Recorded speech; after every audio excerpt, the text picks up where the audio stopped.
പതിവ് തെറ്റിക്കാതെ വിഷുദിനത്തിലും അവർ വിരുന്നെത്തി. മാളിക്കടവ് ചനാരി താഴത്ത് പ്രകാശിന്റെ വീട്ടിൽ അതിഥികളായി തത്തകൾ വിരുന്നെത്താൻ തുടങ്ങിയിട്ട് വർഷം പലത് കഴിഞ്ഞു. വർഷം തോറും അതിഥികളുടെ എണ്ണവും കൂടി വരികയാണ്.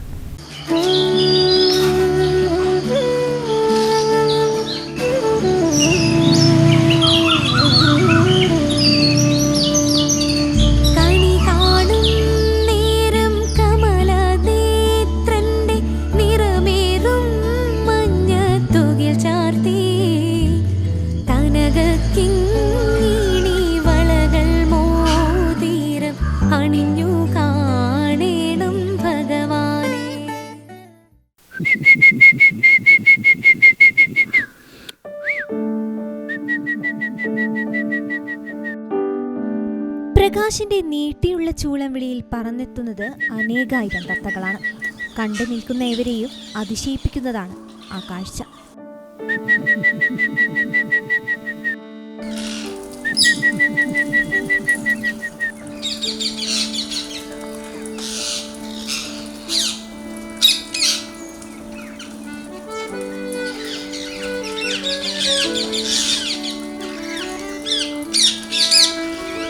രാവിലെ 6:30 മണിയോടെ തത്തകൾ വീടിന്റെ പല ഭാഗങ്ങളിലായി സ്ഥാനം പിടിക്കും. അപ്പോഴേക്കും കഴുകി വൃത്തിയാക്കിയെടുത്ത നെൽമണികൾ വീടിന്റെ മതിലിനോട് ചേർന്ന് പ്രത്യേകം തയ്യാറാക്കിയ പാത്രങ്ങളിൽ നിറയ്ക്കും. തങ്ങൾക്കായി കരുതി വെച്ച നെൽമണികൾ ഓരോന്നായി അകത്താക്കുന്ന തത്തക്കൂട്ടങ്ങളെ കാണാൻ ദിനംപ്രതി നിരവധി ആളുകളാണ് പ്രകാശിന്റെ വീട്ടിൽ എത്തുന്നത്. രാവിലെയും വൈകുന്നേരങ്ങളിലുമാണ് അന്നം തേടി തത്തകൾ പ്രകാശിന്റെ വീട്ടിലെത്തുന്നത്. കഴിഞ്ഞ 11 വർഷമായി തുടർന്നു വരുന്ന പതിവ് പ്രകാശൻ വിഷുദിനത്തിലും തെറ്റിച്ചില്ല.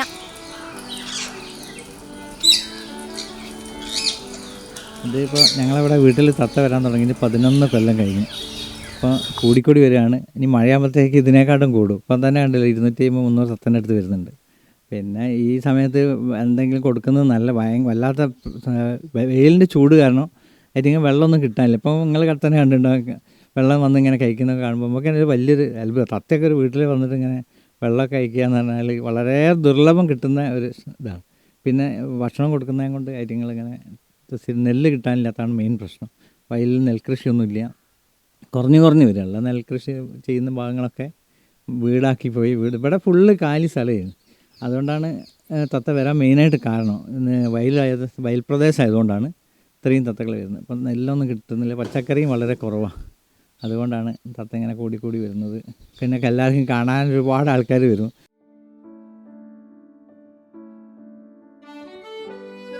ഭാര്യ പ്രമീളയും മക്കളും കൊച്ചുമക്കളുമെല്ലാം തത്തയ്ക്ക് ഭക്ഷണവുമായി പ്രകാശിനൊപ്പമുണ്ട്.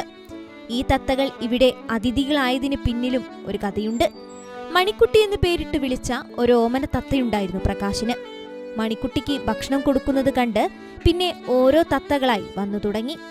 ഒരു പങ്ക് അവർക്കും നൽകാൻ പ്രകാശൻ മറന്നില്ല. ഒരു ദിവസം മണിക്കുട്ടിയെ കാണാതായി. അപ്പോഴും ബാക്കിയുള്ളവർക്ക് ഭക്ഷണം നൽകാൻ അയാൾ മറന്നില്ല.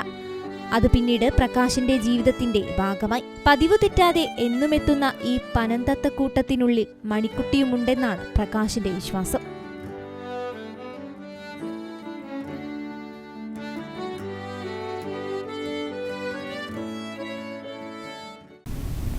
മട്ടുപ്പാവിന് മുകളിൽ വിവിധ തരം പച്ചക്കറികൾ വിളയിച്ചെടുത്ത് പുതിയ കാർഷിക വിജയഗാഥ രചിച്ച് മാവൂരിലെ വ്യാപാരി. കേരള വ്യാപാരി വ്യവസായി ഏകോപന സമിതി കുന്നമംഗലം മണ്ഡലം പ്രസിഡന്റായ നാസർ മാവൂരാണ് മാവൂരിലെ വീടിന് മുകളിൽ പച്ചക്കറി പന്തലൊരുക്കിയത്.